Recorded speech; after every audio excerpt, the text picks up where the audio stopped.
Michael Crick, President, Michaelmas term 1979.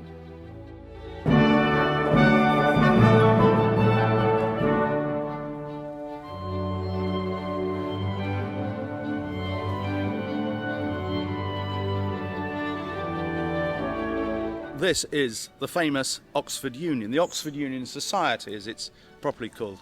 Over there we've got the famous debating chamber, opened in I think 1878, something like that. The old debating chamber is there, which is now the old library.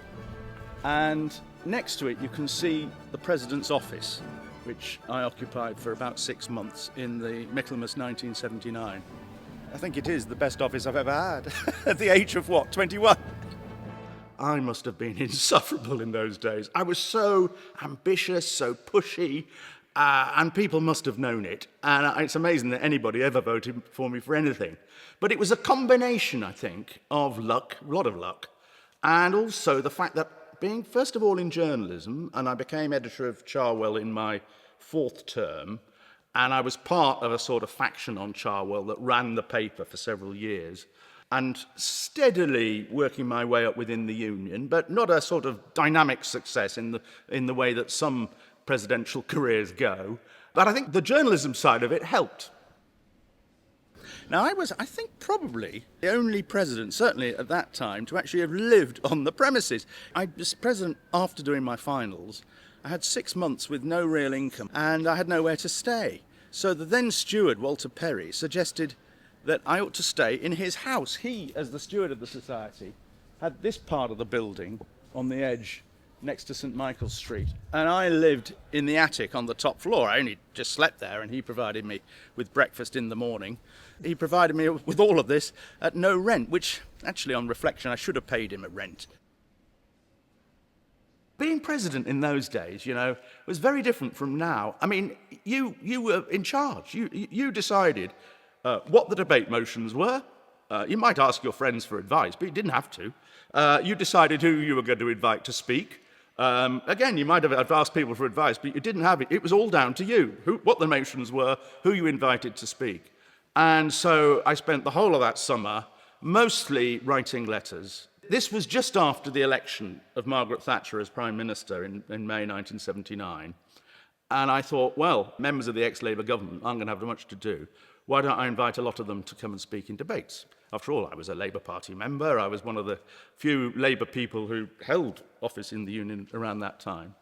And so I invited Denis Healey, who'd been the Chancellor, David Owen, who'd been the Foreign Secretary, Roy Hattersley, and several others. And I thought, well, perhaps you'd like to come and speak in my opening debate, which is on the motion, this House has no confidence in Her Majesty's government. And wonderful, Denis Healey wrote back and said he'd come and speak in the debate. And David Owen wrote back and said he'd speak in the debate. And then Roy Hattersley wrote back and said he'd speak in the debate. Well, hang on a moment, you can't have 3 just departed cabinet ministers all in the same debate. It would be totally unwieldy, and especially when you had hardly anybody yet on the other side. So I then made the terrible error of writing back to Roy Hattersley and saying, "Dear Mr. Hattersley, I'm terribly sorry, but Denis Healey and David Owen have already accepted." I wrote it a bit more delicately than that. "I wonder whether you'd like to speak in one of my other debates instead," and I listed them. And I didn't hear back from Hattersley. And then a few weeks later, I bumped into him at some event. And I went up to him, "Mr. Hattersley, Michael Crick, President of the Oxford Union, I wonder if you got my letter." "Yes," he said in a very angry voice. "I screwed it up and threw it straight in the bin." The most memorable event wasn't in my term as president, but a year before, under Daniel Moylan, when Richard Nixon came to address the society in this chamber, and I was sitting about there, and we were so soft on him, it was ridiculous. It was ages before anybody asked him anything really controversial or about Watergate. And I decided I wasn't going to ask him about Watergate because I assumed there'd be so many people before me that would have asked about Watergate that I thought I'd ask about something else. So I prepared a question about Cambodia. Did he regret the invasion of Cambodia? Nixon easily swatted that away and said he wished he'd done it earlier. But the best question of the afternoon came from just over there. And a young man called Philip Geddes got up. He was from Barrow-in-Furness in Lancashire. And he said, "Mr. President, what do you think the role of honour is in politics?" And that really flummoxed Nixon. It really did. Not that, it was a question that he wasn't expecting. And he rambled for a while, and then he really got going, and he said, I screwed it up, and I'm not a crook, and phrases he'd come out with before. But it was the best question of the afternoon.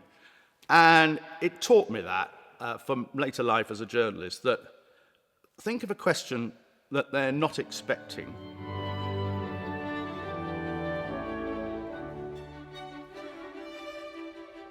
I've been involved not just in Oxford, but I've been involved on the boards of 2 universities in this country over the last 12 years, 9 years at Manchester, 3 years at Kent.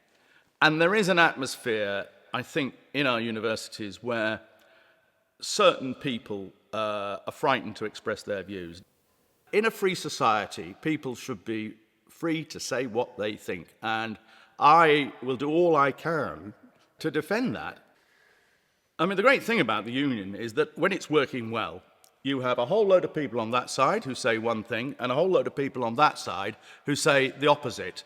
But they get on with each other, they respect each other, they may heckle each other from time to time. A little bit of heckling every now and then is a rather spicy thing, I think, as long as it doesn't get out of hand and people don't get heckled down. But a good president should be able to contain that. And I think it's really important that there is a forum like this where people feel comfortable, they don't feel threatened, and from time to time, they may even, as part of debating, actually make speeches for something they don't believe in, see things from the other side, understand what it is that the other side is saying and why they're saying it. I think the world would be a happier, more tolerant place.